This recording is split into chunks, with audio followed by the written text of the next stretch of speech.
Assalamualaikum warahmatullahi wabarakatuh. Halo semuanya, kami dari kelompok H, mata kuliah akuntansi keuangan menengah 1, kelas K013 dengan dosen pengampu Ibu Dr. Tantina SI MAKS, yaitu di sini kami akan menjelaskan RMK JH13 dengan judul Current Liabilities Provision and Contingencies.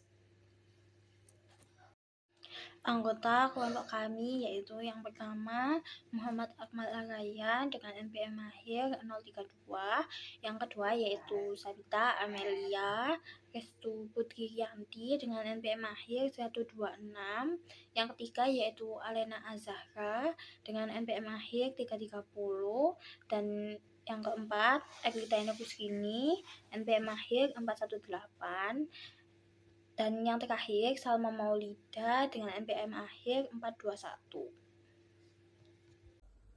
Baik, jadi kami akan menjelaskan chapter 13. Nah, saya akan menjelaskan dari current liabilities. Nah, suatu utang itu dapat disebut current liabilities jika memenuhi salah satu syarat berikut, yaitu yang pertama diharapkan lunas dalam siklus operasi normal perusahaan. Misalnya perputaran dari beli bahan baku hingga menjadi kas lagi. Kemudian yang kedua ada jatuh tempo dalam waktu 12 bulan atau 1 tahun setelah tanggal laporan keuangan. Nah, dalam current liabilities itu terdapat beberapa jenis. Yang pertama ada account payable atau utang dagang. Nah, ini adalah utang jangka pendek yang paling mendasar dalam operasional perusahaan. Nah, ini tuh kewajiban jangka pendek yang timbul dari pembelian barang, jasa, atau persediaan secara kredit. Utang ini muncul karena adanya jeda waktu antara penerimaan barang dengan pembayaran kas.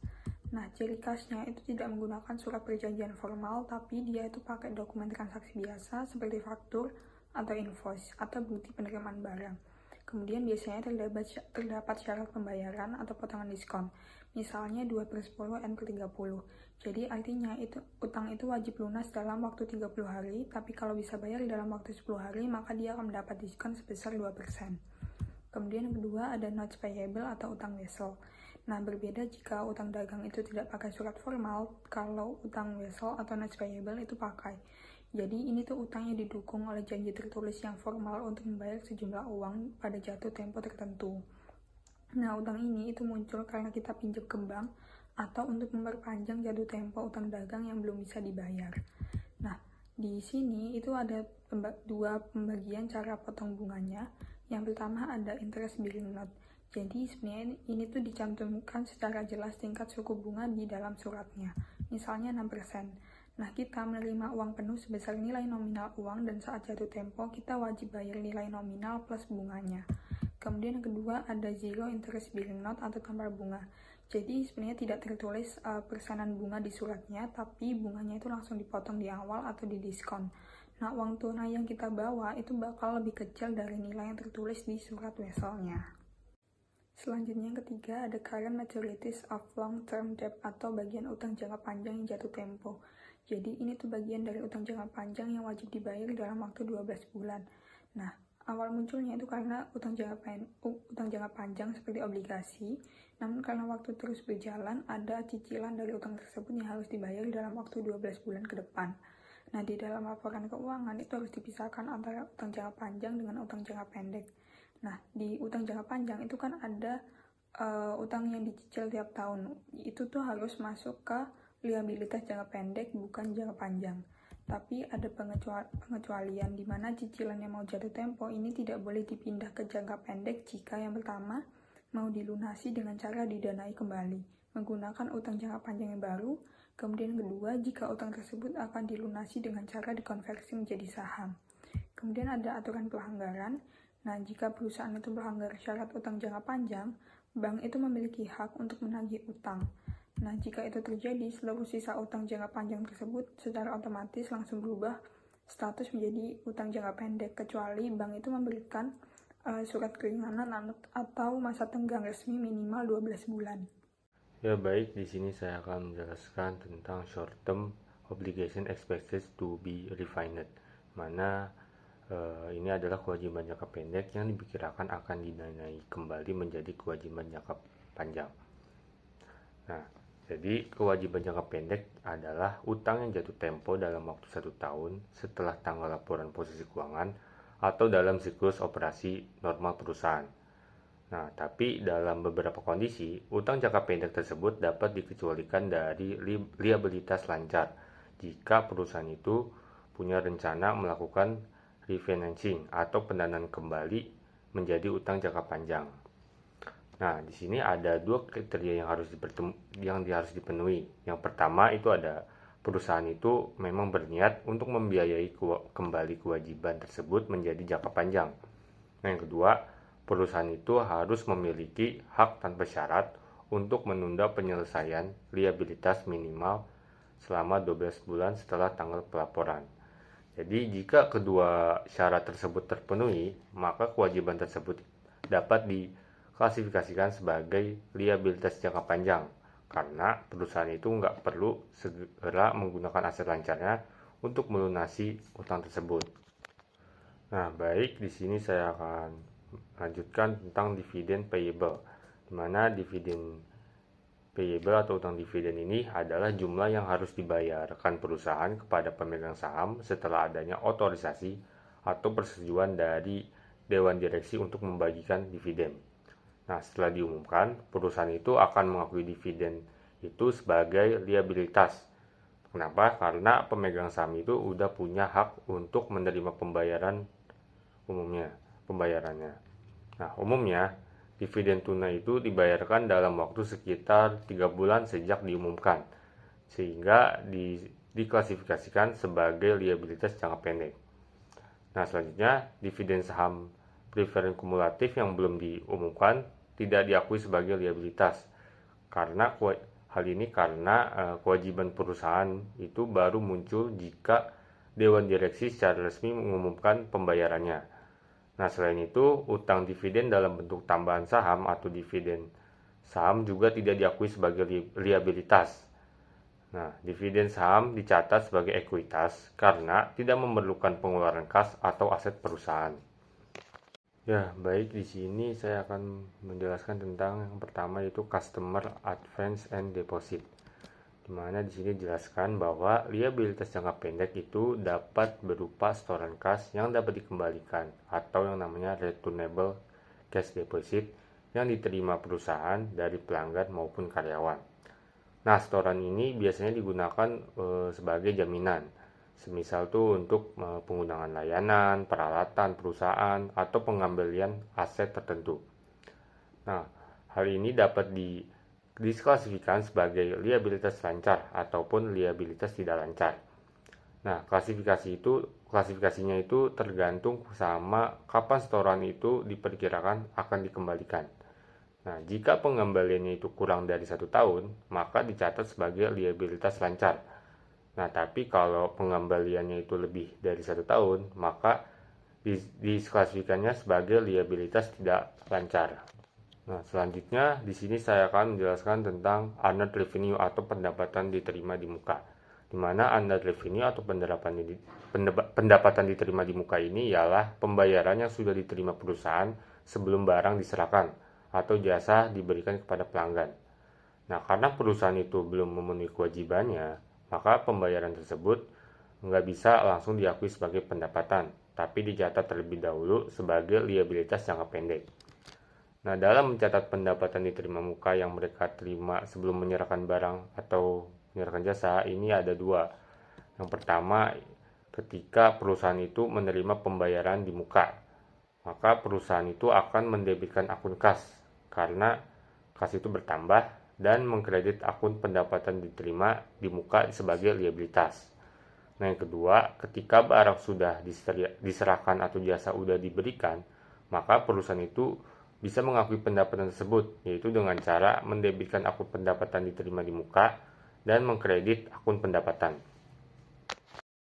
Sales and Value Added Tax Payable, pajak konsumsi, baik berupa yaitu pajak penjualan atau pajak bertambahan nilai atau PPN, bertujuan untuk menghasilkan pendapatan bagi pemerintah. Kedua jenis pajak ini menggunakan ketentuan yang berbeda untuk mencapai tujuan tersebut. yang sesuai dengan peraturan undang-undangan yang berlaku. Value added tax payable yaitu perusahaan harus menyiapkan surat pemberitahuan atau SPT pajak penghasilan dan menghitung pajak penghasilan yang harus dibayarkan, yaitu utang pajak merupakan liabilitas lancar. Yang kedua, perusahaan harus melakukan pembayaran pajak secara berkala. Employee-related liabilities yaitu jumlah yang terutang kepada pegawai atas gaji atau upah dilaporkan sebagai liabilitas lancar. Termasuk di dalam liabilitas lancar ini jenisnya adalah yang pertama pengurangan gaji yaitu pajak-pajak seperti pajak jaminan sosial, pemotongan pajak penghasilan. Yang kedua yaitu kompensasi kehadiran. Kehadiran yang dibayarkan untuk liburan, cuti sakit, cuti melahirkan, cuti menjadi ayah, dan cuti sebagai juri pengadilan. Yang ketiga yaitu bonus. Pembayaran selain gaji atau upah reguler kepada pegawai tertentu atau kepada semua pegawai. Bonus yang dibayarkan merupakan biaya operasional, dan bonus yang belum dibayar harus dilaporkan sebagai liabilitas lancar. Recognition of provision yaitu provisi adalah liabilitas yang waktu atau jumlahnya belum pasti. Provisi dilaporkan sebagai liabilitas lancar ataupun non-lancar. Nah, untuk jenis-jenis provisi yang umum yaitu seperti yang pertama, kewajiban yang berhubungan dengan litigasi atau proses pengadilan. Yang kedua yaitu garansi atau jaminan produk. Yang ketiga yaitu restrukturisasi bisnis, dan yang keempat yaitu kerusakan lingkungan. Untuk perusahaan memperoleh beban dan liabilitas terkait provisi hanya jika 3 kondisi berikut ini terpenuhi, yaitu yang pertama, perusahaan memiliki kewajiban kini, baik bersifat hukum maupun bersifat konstruktif sebagai akibat peristiwa dari masa lalu. Yang kedua yaitu kemungkinan besar penyelesaian kewajiban tersebut mengakibatkan arus keluar sumber daya yang mengandung manfaat ekonomi, dan yang ketiga, estimasi yang andal mengenai jumlah kewajiban tersebut dapat dibuat. Baik, di sini saya akan menjelaskan mengenai measurement of provision dan common types of provision. Untuk yang pertama yaitu measurement of provisions atau pengukuran provisi. Provisi merupakan jenis kewajiban yang waktu eksekusi maupun nilai nominalnya masih belum pasti. Untuk mencantumkan nilainya di laporan keuangan, perusahaan perlu menerapkan beberapa prinsip. Yang pertama yaitu prinsip estimasi terbaik atau best estimate. Kemudian yang kedua yaitu metode perhitungan ringkas. Nah, metode ini dibagi menjadi dua. Untuk yang pertama yaitu nilai harapan atau expected value. Kemudian yang kedua yaitu hasil paling mungkin atau most likely outcome. Prinsip yang selanjutnya yaitu nilai waktu uang atau time value of money. Kemudian prinsip yang keempat yaitu faktor risiko dan ketidakpastian. Dan prinsip yang terakhir yaitu peristiwa di masa depan. Selanjutnya kita akan membahas mengenai common types of provisions atau jenis provisi yang sering dijumpai. Di dalam praktik akuntansi perusahaan, provisi umumnya dibentuk untuk beberapa akun. Yang pertama yaitu tuntutan hukum atau lawsuits or litigation. Kemudian yang kedua garansi atau warranties. Kemudian yang ketiga kupon dan hadiah atau consideration payable or premiums. Kemudian yang keempat yaitu provisi lingkungan atau environmental or decommissioning provisions. Kemudian yang kelima yaitu kontrak yang memberatkan atau onerous contracts. Dan yang terakhir yaitu restrukturisasi atau restructuring. Baik, selanjutnya kita akan membahas mengenai disclosure related to provisions atau pengungkapan provisi. Agar laporan keuangan tetap transparan bagi para penggunanya, perusahaan diwajibkan menjabarkan informasi provisi secara detail. Yang pertama yaitu tabel rekonsiliasi, dan yang kedua yaitu catatan deskriptif. Selanjutnya kita akan membahas mengenai contingent liabilities atau liabilitas kontingensi.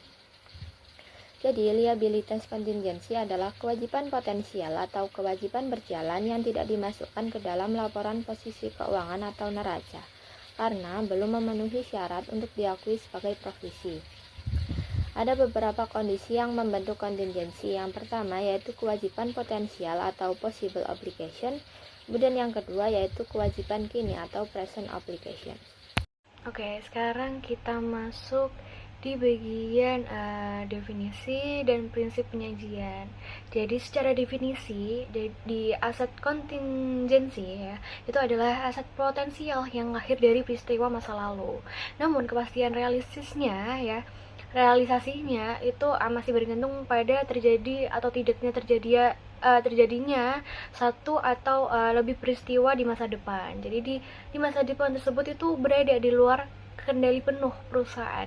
Contohnya ada di klasifikasi klasiknya di tuntutan hukum yang sedang kita ajukan ke pengadilan atau klaim asuransi yang masih dalam proses audit. Nah, jadi bagaimana standar akuntansi itu bisa mengatur hal ini? Nah, berdasarkan PSAK atau 57 atau IAS di 37 itu ya, di akuntansi itu menjunjung tinggi prinsip konvertasima atau sikap kehati-hatian. Nah, oleh karena itu aturan utamanya itu adalah aset kontingensi itu secara mutlak tidak boleh ya diakui di dalam neraca atau laporan posisi keuangan utama. Kita tidak boleh mencatat aset yang realisasinya itu belum pasti. Namun jika arus masuk manfaat ekonomi tersebut dinilai mungkin terjadi atau problem ya dengan probabilitas di atas 50%, itu maka perusahaan itu wajib mengungkapkannya secara rinci di dalam catatan atas laporan keuangannya. Nah, meskipun tidak muncul dari sudut pandang investor ya dan analisis keuangan, mengapa bagian pengungkapan ini tuh sangat penting untuk dibaca. Nah, meskipun tidak muncul ya teman-teman di angka neracanya, jadi di informasi di CLK itu menyimpan apa yang disebut sebagai upside potensial atau potensi keuntungan masa depan. Jadi di sini itu analis ya yang jelas, yang jeli itu ya akan memantau perkembangan kasus hukum atau klaim asuransi ini. Jadi jika perusahaan itu memenangkan gugatan tersebut ya, itu maka di masa depan akan ada aliran masuk besar ya, aliran kas masuk yang besar yang secara instan atau yang akan meningkatkan nilai dari profitabilitas perusahaan itu tadi. Jadi sementara di liabilitas lancar itu memberitahu tentang resiko yang harus dikelola hari ini. Aset kontingensinya memberitahu kita tentang peluang bernilai yang mungkin datang esok hari, seperti itu. Oke, sekarang kita masuk di analisis mengenai dua elemen penting di dalam laporan posisi keuangan perusahaan, yaitu di liabilitas lancar dan aset kontingensi. Jadi di liabilitas lancar atau yang sering kita sebut sebagai kewajiban jangka pendek merupakan pilar utama dalam menilai kesehatan operasional harian suatu entitas. Jadi secara standar akuntansi, jadi sebuah kewajiban ya yang diklasifikasikan sebagai lancar juga memenuhi kriteria utama ini. Yang pertama, diharapkan akan dilunasi dalam jangka waktu 1 tahun atau dalam siklus operasional normal perusahaan, mana saja yang lebih lama, seperti itu. Lalu dalam laporan posisi keuangan atau neraca juga itu pos-pos ini tuh tidak diletakkan sembarangan. Jadi mereka itu harus disajikan di bagian atas kolom liabilitas dan diurutkan berdasarkan tingkat jatuh temponya, seperti itu. Jadi tujuan jelasnya di sini itu agar membaca laporan keuangan itu dapat langsung mengidentifikasi kewajiban apa saja sih yang harus segera diselesaikan dalam waktu dekat, seperti itu. Lalu di satu hal yang menarik di sini ya, jadi dari sisi akuntansinya itu adalah pengukuran praktisnya. Jadi berbeda dengan liabilitas jangka panjang yang harus dihitung dengan nilai kini atau present value. Liabilitas lancar itu umumnya dicatat sebagai nilai nominal atau nilai penyelesaiannya. Nah, mengapa demikian? Karena selisih waktu yang singkat itu ya, itu membuat pendiskontannya ya itu tuh jadi material atau tidak berdampak ke yang signifikan, seperti itu. Nah, di sini itu tuh ada dua alat ukur utama yang bisa kita gunakan. Yang pertama ada di current ratio atau biasa kita sebut rasio lancar. Di sini itu rasio ini tuh menguji seberapa kuat total aset lancar yang dimiliki perusahaan untuk menutup seluruh liabilitas jangka pendeknya seperti itu. Seperti yang kita lihat pada rumus di slide, kita membagi total aset lancar dengan liabilitas jangka pendek seperti itu. Lalu yang kedua ada di asset test ratio atau rasio sangat lancar. Jadi di sini itu kadang rasio lancar itu bisa menipu jika perusahaan itu memiliki banyak persediaan ya yang sulit untuk dijual. Karena oleh karena itu kita tuh menggunakan asset test ratio ini. Nah, di sini itu rasio ini itu untuk mengukur likuiditas instan dengan mengeluarkan komponen persediaan dari perhitungan. Karena persediaan membutuhkan waktu yang paling lama untuk dicarikan menjadi kas. Terima kasih atas perhatiannya. Kami mohon maaf apabila ada salah kata maupun salah dalam penjelasan. Terima kasih.